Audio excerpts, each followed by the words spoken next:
You onto today's call, and Hélène Lafitte is going to be presenting to us on implementing demand management for consulting.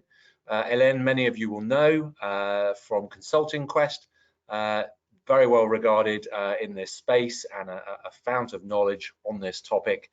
So don't be shy about putting your questions through to Hélène. And Hélène, we're up and recording. It's over to you. Please do take things away. Thanks, Johnny. Hello, everyone. Very glad to be here. Let's get started and talk about how to implement demand management for consulting.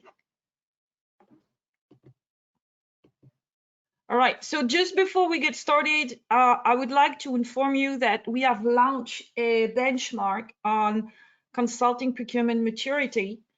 And if you want to be part of that benchmark, you can just go on our website, consultingquest.com, and you'll find at the top of the browser there's going to be an orange banner with a button that says participate. So you can click on that button, and then you have, like, as I think 10 questions, and you'll get some measure of where you stand on the consulting procurement maturity grid. And at the end of the survey, at the end of June, for those who are interested in, we'll send a separate customized feedback. So just that you know, go there, participate, and we'll present the results in the next webinar that will be at September. So don't hesitate, go there and participate. But today I'm going to talk about demand and demand management in particular. And so, you know, looking at the big picture, when you work in consulting and you work with consultants, what you want to do usually is to accelerate your strategy. But the problem is that the way you spend your money on consulting doesn't always reflect really what are your strategic priorities. So I wanted to illustrate that with that quote from James W. Frick that says, "Don't tell me where your priorities are, show me where you spend your money, and I'll tell you what they are." And it's a little bit like you know, the walk the talk. It's your spend on consulting should reflect whatever your high level of your company strategy is.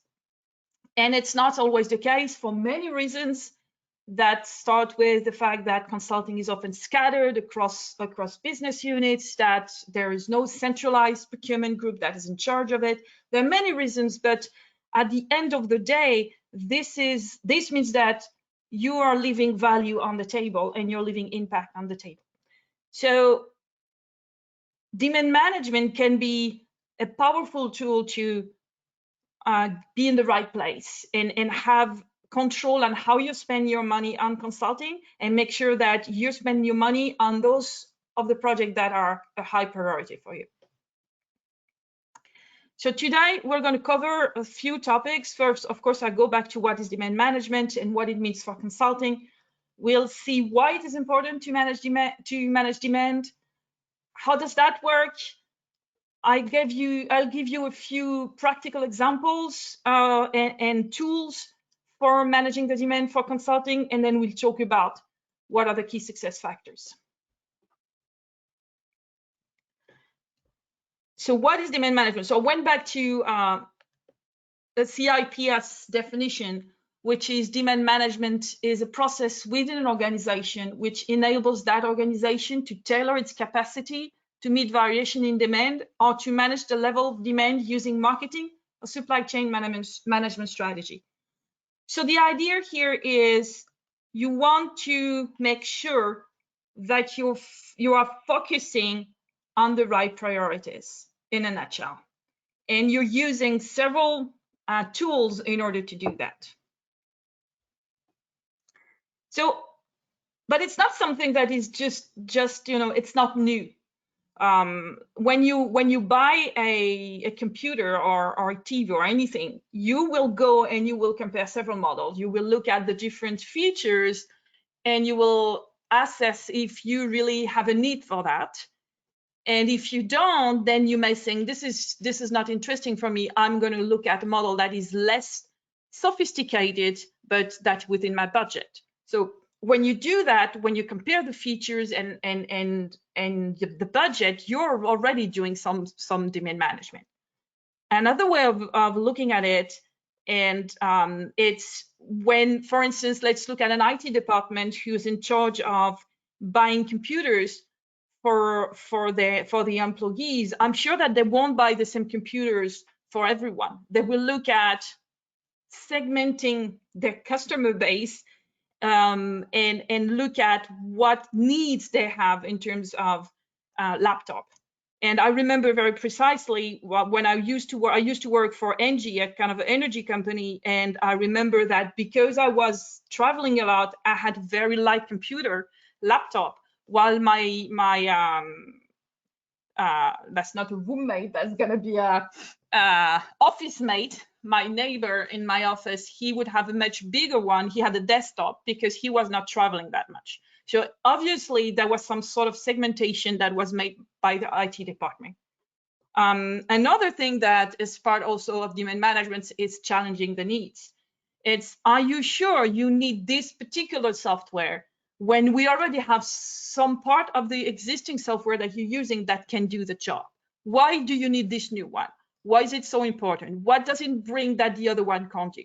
That challenge, the fact that you're asking those questions, this is also demand management. And finally, when you think about the return on investment, what's the return on investment for this particular project or for this particular purchase?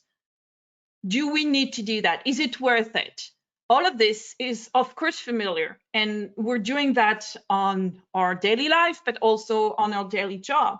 So why not do that for consulting services as well? So for consulting, there's two things that are extremely important. One is the strategic alignment, which means you want the consulting that you buy to be aligned with your strategic priorities. And the second part is the budget. You want to stay within your budget. So actually, demand management, it is a tool that helps you to really get to the root of your spend and make sure that whatever you buy is aligned with the strategic goals and the budget, and that you're maximizing impact and the return on investment of your spend. And so that means focusing on strategic projects, on enablers, and by enablers, I mean those projects that will enable you to do strategic projects, and on projects that have a high return on investment and high impact. So that's what it means, what demand management means for consulting. So why is it important to manage the demand? So let's look at what happens when you don't manage. So it's kind of, so all of those examples are true stories. Those things that I've heard in the past 8 years. The first thing that can happen is that across the board, different business units will buy the same project. And in that particular case, it was the future of work. It's a very recent example, and it was during the pandemics. And it's because the spend is decentralized and the business units have almost full control of the spend, and they don't work together to anticipate and to find synergies. Another example is when a CEO imposes a consulting freeze after realizing how much was spent on consulting. And it means that neither the CEO or the procurement group has visibility on how much is spent on consulting in the company, and they realize too late that they're spending too much. That can be executives that use consulting to go around the hiring freeze. Oh, you know what? We can't hire new people. No problem. We're going to have a few consultants here, and they will help us do that. So that's another problem that you can have. Another true story is a CPO that I had on the phone 6 or 7 years ago, and the guy had no idea of how much they were spending on consulting, and he was extremely upset. So he hung up on me, and then he called me 15 minutes later, said, "This is the number." But the problem is that he didn't have that very easily. He had to ask some of his colleagues to do a little bit of work to get that information. Another example would be having 2 consulting firms tasked on 2 projects with conflicting objectives. And that's, again, you're losing value here, you're losing impact, and you're losing money, obviously. And the last one is a company that spends more than 10 million pounds on the website design from a famous consulting firm that is most famous for strategy and then for web design. So all of these are examples of what could go wrong. You work on the wrong project, you work with the wrong consultants, you have no visibility on your spend, you have no control on your spend, and you don't find synergies. So what are the benefits of managing the demand? So there are benefits for the company and there are benefits for the procurement group. For the company, we'll find that with demand management, you can put your consulting spend under control. Then that your money is spent on the right project to accelerate your strategy. And you're able to optimize the workload for your internal teams. Indeed, if you launch too many projects at the same time that impact the same teams, then you have kind of a traffic jam, right? They can't do everything at the same time. They can't produce, and then the impact and the speed at which the result will be attained or is gonna. Sorry, I'm losing a bit.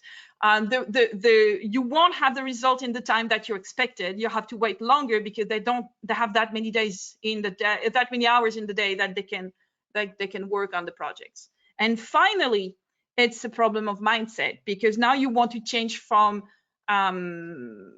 just buying something to focusing on value and impact, which is quite a change, but it's very important. And for procurement, there also are many benefits in demand management. First is the visibility on the spend. We know how much is spent on consulting in a given year, and we know in a dynamic way across the year.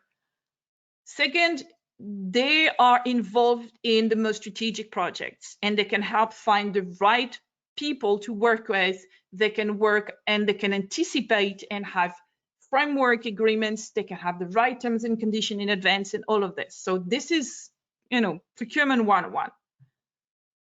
Other also benefits are that they can position themselves as strategy enablers instead of just executing the work or executing the procurement work activity. Now they are a strategic enabler.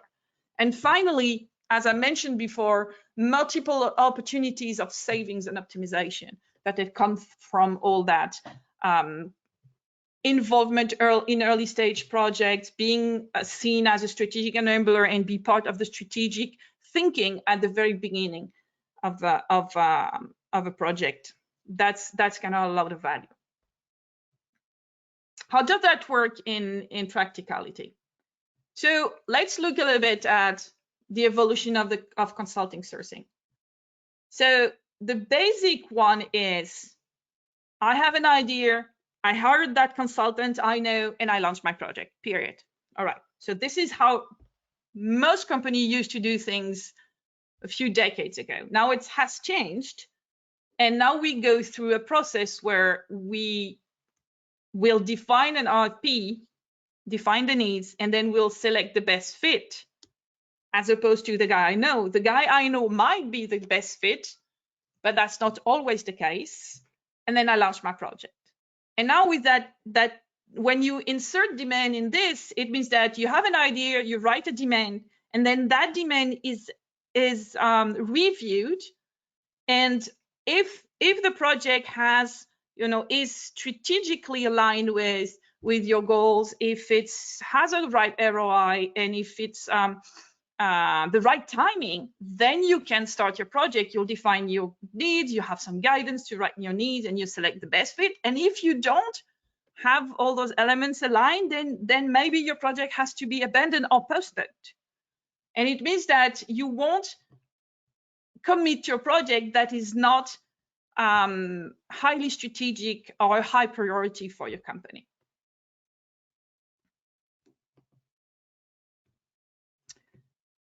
So what are the roles here? So you have three different roles. First is the demand leader. Obviously, the demand leader, it's the person who champions the idea. It's the future project leader or the PMO. He's going to request, he's going to ask for the permission to launch a project. A second role is demand manager. So that person is here to facilitate the process for the demand. He ensures that everything is ready for the decision and that the process is compliant. So it can be someone from procurement, it can be someone from the transformation office. And finally, you have the demand committee, the people who will decide. What they will do is challenge the demand, decide on the way forward, and provide guidance. And the guidance can be timing, it can be who we want to work with, it can cover many things. And the people who are in that demand committee can come from strategy, finance, procurement, and of course the business lines. And so depending on the size and the culture of your company, the degree of centralization and the number of committees can vary. It's really something that you can't placate on a company. There's a lot to do with your culture and your organization also.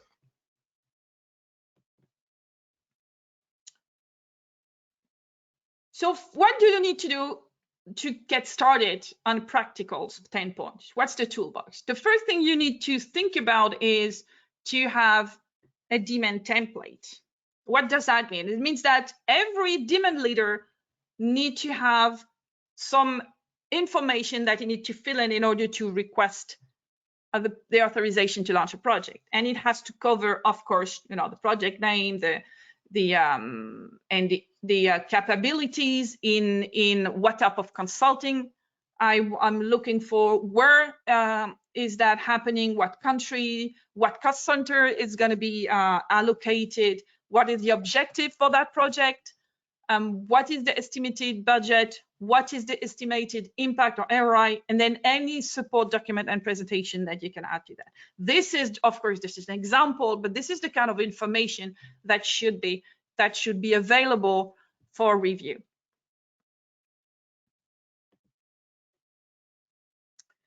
And then when you have that demand actually works together, is you need to build a common sense decision matrix. What does that mean? It means that the decision will be made on two main dimensions. First is the strategic fit, and the other one is the budget fit. Is it within the budget? And then depending on where your project stands on those dimensions, you will have some decision that you can do. So let's say a project is a very good fit for your overall strategy, and the budget is rather high, then this is clearly demand management sweet spot. This is where you go in the committee. When you below a certain budget, you can keep that into decentralized decision process, and that can be at the business line level, and they just decide we're going to do that because it's not a large budget, it's within the budget that we have negotiated, and we can do that on our own. When there's no strategic fit and the price is really high, I don't think you should even consider doing the project. Okay, that makes a lot of sense. And then you have some other case-by-case solutions, but that's going to be on a decentralized decision, for instance. So this is a kind of example of what decision matrix you could build. So this is a very simple one. You can have something more complicated. You can have several level of thresholds on both the budget and the strategic dimension, but this is kind of the overall idea, that the decision matrix that you want to build. So the first step in order to build that matrix is to define your strategic threshold. So this is also an example of threshold, and there are many ways then you can do that. For instance, it can be based on project types, duration, ROI. It can be based also on capabilities. For instance, it can say any strategic project has to go through demand management, or operation projects and don't have the same threshold, budget threshold, than strategy project. This is really up to each company to decide how they want to build that. But this is an example and say, okay, everything that contributes directly to this particular objective, this strategic goal that we have, all of this, they're going to be clearly, we're going to have very favorable decision for those ones. And then you have the different levels of strategic fit that you can find, and then different level of ROI that you're looking for. And this could help you to make the decision, but also inform the demand leaders on, the likeliness of their project being approved. And those strategic thresholds are to be revised on a regular basis because they have to match your strategic priority. You cannot do that year one and then 10 years later come back. It has to be reviewed on a regular basis because your objective will change. And even if overall they haven't changed, you have advanced in your transformation journey. So that has come slightly tweaked, right? The second part is define your budget threshold. So this is a little more complicated in the sense that, again, there is no number. I know that when you work with procurement groups, they will always tell you more or less the same number because it makes sense. They're going to say, oh, the threshold is it's 100 to 200K. That's where our threshold stands, and it makes sense because it's a big number, and it's often comes with delegation authorizations and so on. But the problem is, this is not how you should look at it. The way you look at it is, first, how does that fit with your spend profile? So what I mean by that is that most of your projects should go into a demand committee, and only small ones, 20%, let's say the tail, should have direct approval or decentralized approval.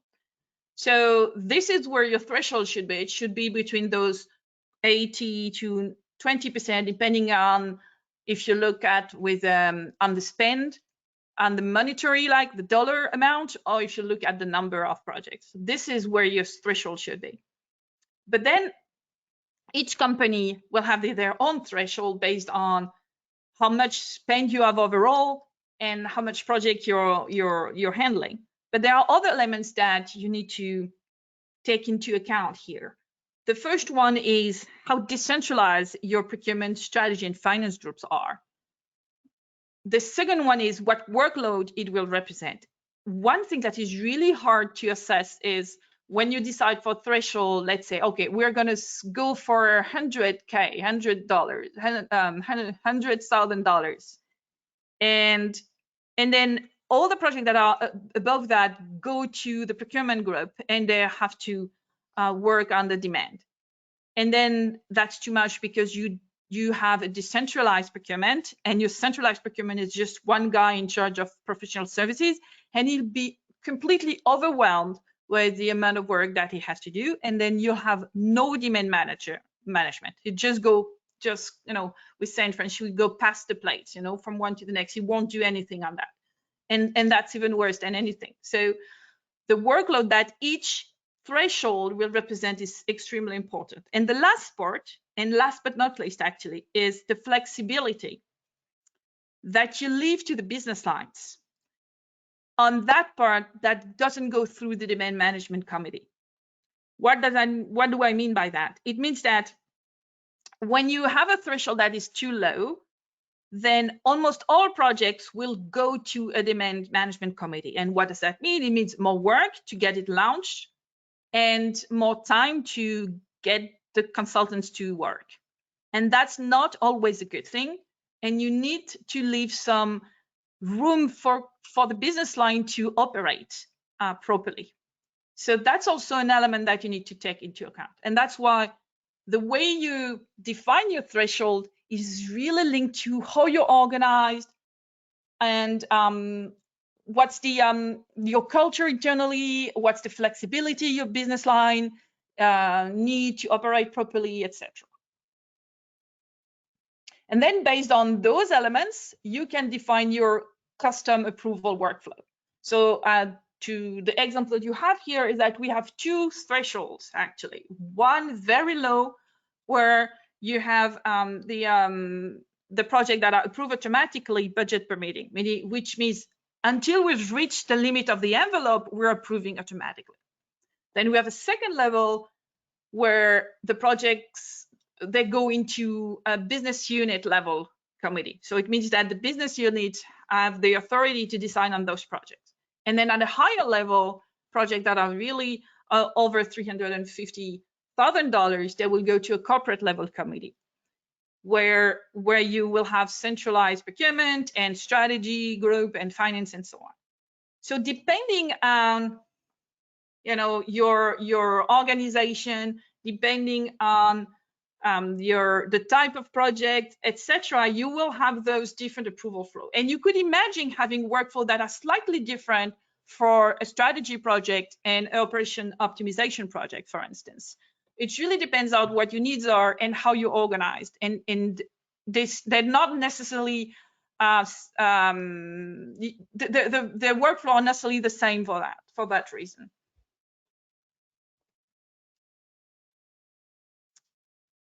The last part is that you need to set up your governance.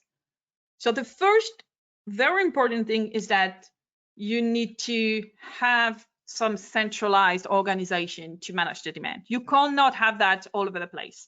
Even if you have some part that is decentralized, they still look at in one business unit, you will have always the same people looking at it, right? The second part is that you need to have a governance body that is identified, that will meet at recurring or ad hoc frequency to review the demands. You cannot do that just, over the phone or in a very unorganized way.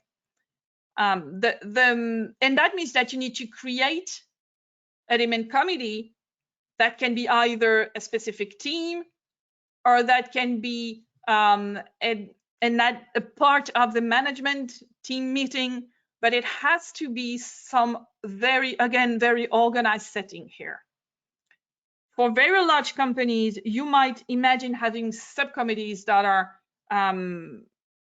for different functions, but you need to keep some transparency in the whole company. It has some link with the main committee.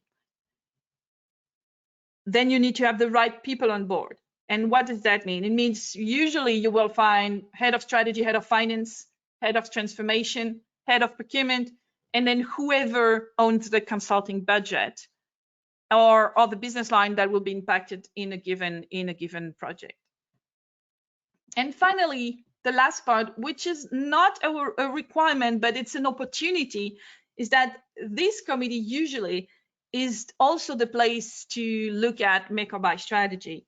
And actually demand management and make or buy for consulting really work hands in hand. So it's really that an opportunity to look at if it's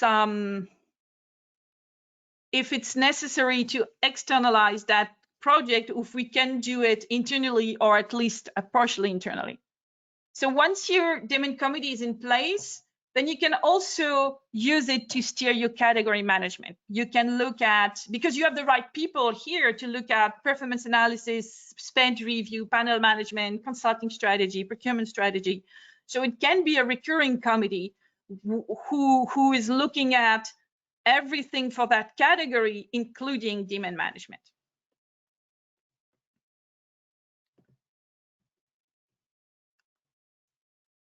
So these are some questions that you could have in your demand review. And here we're looking at the strategic value, if you will, of the project that you're trying to launch. Is the project strategic for the company? That's the first level. What is the expected impact of the project? So that here you see what we saw on the strategic threshold. How much are you willing to pay for the project? So this is another dimension, is I have the impact on one hand, and then I have the willingness to pay, if you will. Are we ready to invest in this project? Is it the right timing as well? And the last part is, do we need we need those skills in the future? This is kind of the very start of make or buy, but this is an important one because you're trying to anticipate on the needs that you will require for your core business. It's not about anticipating consulting needs. It's really anticipating the changes in your core business and why this or that project could be an enabler for other project or transformation that is a little bit down the road.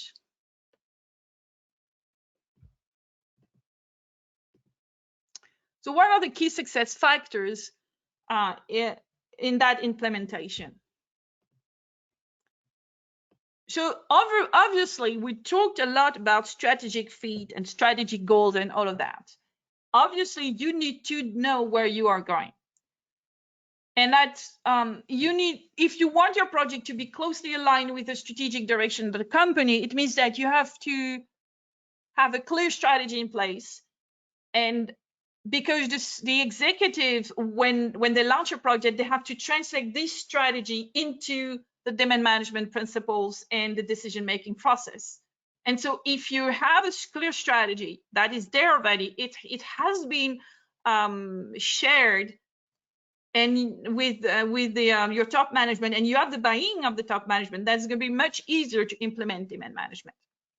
And the second thing is that you need to have defined your budget constraints, because this is kind of a critical point of demand management. This is how you draw the line. Of course, you think about strategy, but we usually want to do more than we can. We're rarely short of project that we can launch. We're mostly short on money to pay for it. So you need to agree on the highest level of the company on how much money you want to invest in consulting and what are the associated expectations in terms of impact and return on investment. And that's how you can really build the demand management system.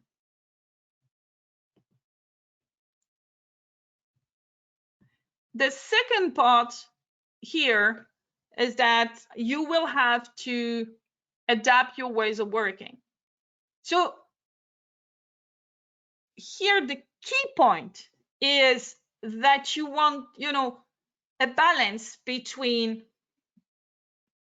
the core principle of demand management, the specificity of that category, which is consulting, and your company culture. And I'm coming back to what I said before, if your system is too rigid, if your system is too complicated, if the business line don't have the latitude to operate properly, they will just work around your system.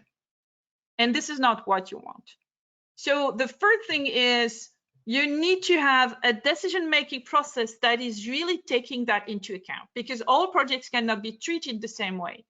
And you have to find a way to segment your needs in consulting and define the right decision-making process for that segment. And then, of course, you need to have the same the right practices at the demand level and between the different in the different business lines. So this is very important to make sure that if you want your system to work and to stick, you need to make it, let's say, workable for your executives. And so you want really to get the full benefits of the system. And it's okay if it's not as much, it's not 100%, because if it's a little bit that sentence, you say, I'd rather have 80% of something than 100% of nothing. This is what we're talking about. You want the system to be applied. You want your executive to be fully on board, and that might be doing some compromises with the perfection or the perfect demand management system. But I think this is really worth it.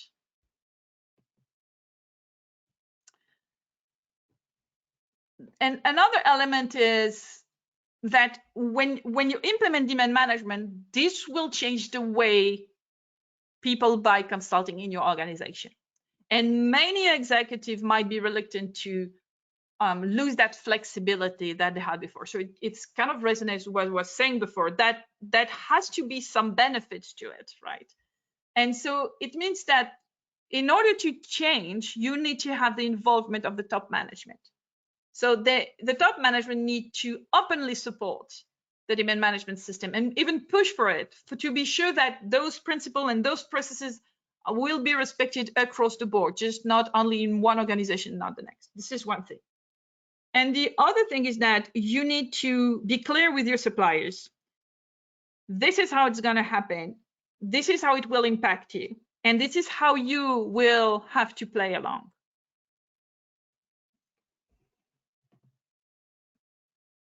So to get started on what do you need to do? The first thing is that you need to formalize your target processes. And then you need to share with your key stakeholders and your teams. First step, communicate, make sure you have the buy-in, make sure people are on board. Second thing is you want to choose your battles. Again, you can't have it all, especially when you're starting in demand management. So you have to choose what part of demand management has most value for you. And usually it's on the largest strategic project, and remain flexible on smaller projects, of course, within a budget. So this is very important, is that you cannot have a fully demand management that will handle all projects. And actually, I don't think it's even beneficial on the long run to have that. Another thing that we didn't mention before is that you have to analyze the results of your demand. How do you do that? There are several ways. The first one is to have in place a performance management system where you will know if your internal clients are satisfied with the impact of the projects and the value for money. So that's very interesting, because it means that the work you did on the ROI and the expectation was right. Another thing that you need to figure out as well is, was that project aligned with our strategic goals? That's another very important question.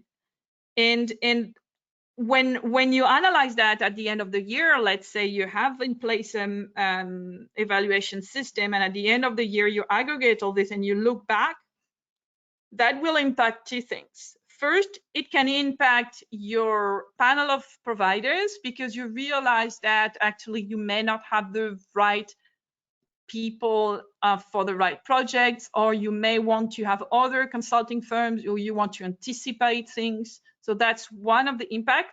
Procurement will have to work on their panel, and might also have to work on the process. And the other one is the return on the decision-making process itself. So if you don't have full alignment after, let's say, a year or 18 months of demand management, that means that somehow your decision-making process is flawed. And then you need to understand why. It might be because it's too rigid. It might be because somewhere it was not compliant. People did not apply completely the process. Whatever the reason, that means that you have to adapt your decision-making process, or share again and educate again the team, so they go back and they apply it as it was conceived. So that's an extremely important part of the thing. It's the return after a few months, and then a year and 2 years, and then it becomes something that is really embedded in the way you manage the demand. And again, another thing as well is that this could also come from the fact that the thresholds that you have defined are not right anymore, and you need to revise them. And the last part is that you have to absolutely play on the timing of your project. And it means that you can, because now you see most of the large project, you can sequence and balance your project. You can play with the timing. You can launch enablers before strategic projects, you can look at short-term projects with results, before, so you can go on self-funded journey, if you will. So there are many ways that you can play with that. Now that you have control on how much you spend, where and how and when, then you can really play over the year in order to optimize your spend and also unlock those short-term results that can help you maybe fund more projects with the same budget or less budget overall. So this is a very important thing as well that you could play with. But the prerequisite is to implement demand management and really make sure that it sticks on the long run. That's it. If you have, I'm ready for the questions, if any. Thanks ever so much, Hélène. And there've actually been quite a number of questions come in. I wonder if you might want to take a look at them and pick and choose the ones you think would be most appropriate to respond to. While you're just having a quick look there, if anyone else has any questions they'd like to submit, please do use the question box at the side of the screen, and those will come through to Hélène and I privately. And also, just to cover off for those of you who joined after we got started, we will be sending a recording of this out to everyone. So you will have a copy of this that you can share with colleagues or watch back. And also, Hélène shared details of the next webinar in September. So you'll get details of that through as well. Hélène, quite a few detailed questions you can see in there, I think. Any that you think have the broadest appeal for the audience today? So I think the first one, which says, how is consulting defined? As what taxonomy are we using? I think this is a really relevant question. Consulting is quite a vague term that is used to define what consultants do. Many people say, oh, I'm a consultant. And actually, if you look closely, this is not what I would call consulting. When I talk about consulting, I mainly talk about management consulting. Some of the things that we describe can also apply to IT consulting and some other professional services. So that's what I would do: strategy, operation, marketing, technology, HR consulting. This is what it's about. So that's the first thing. And then how do we handle the different, do we separate this spend from other professional services? So that's also a tricky question. In some companies that have a very large spend on consulting services, they have a dedicated buyer. They have a category manager that is doing only management consulting. So this is easy for them. But for smaller companies where the spend is not big enough to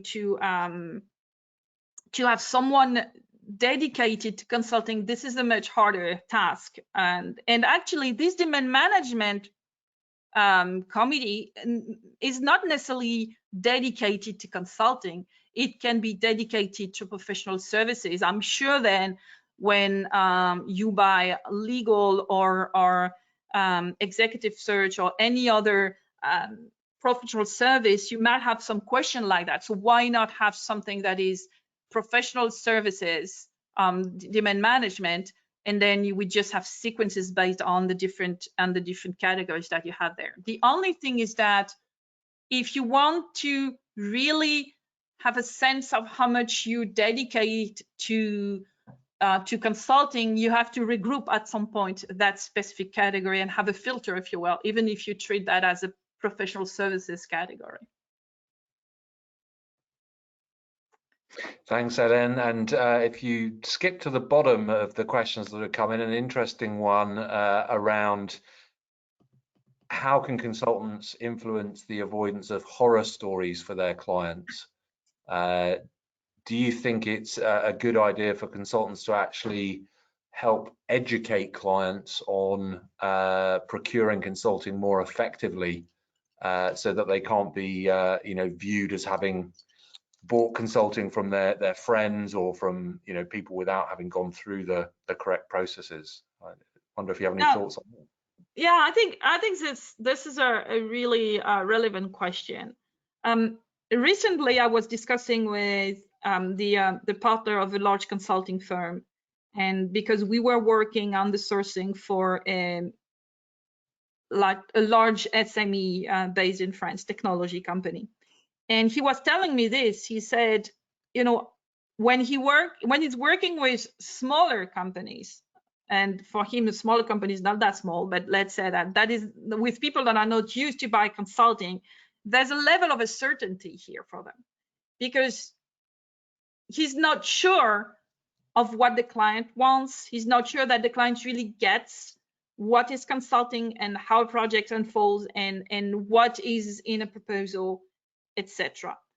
And so indeed, having clients that are more savvy on what is consulting, what to expect, how to negotiate is something that consultants are looking for, right?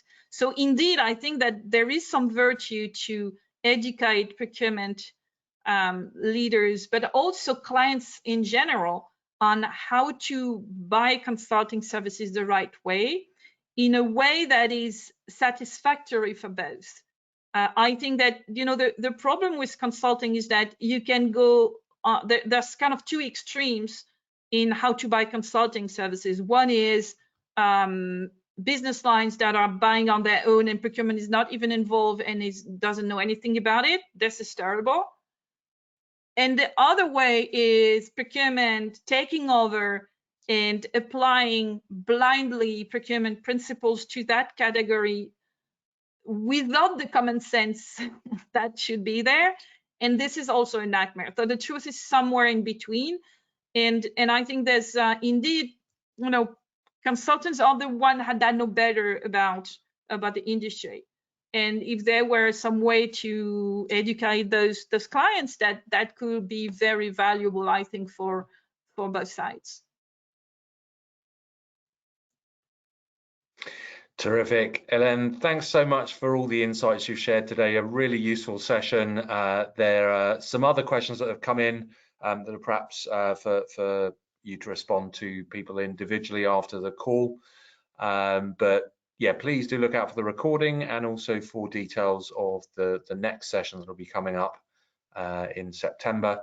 And Hélène, thank you ever so much. Thank you. Thank you, Tony. Thank you, everyone. Bye for now. Bye-bye.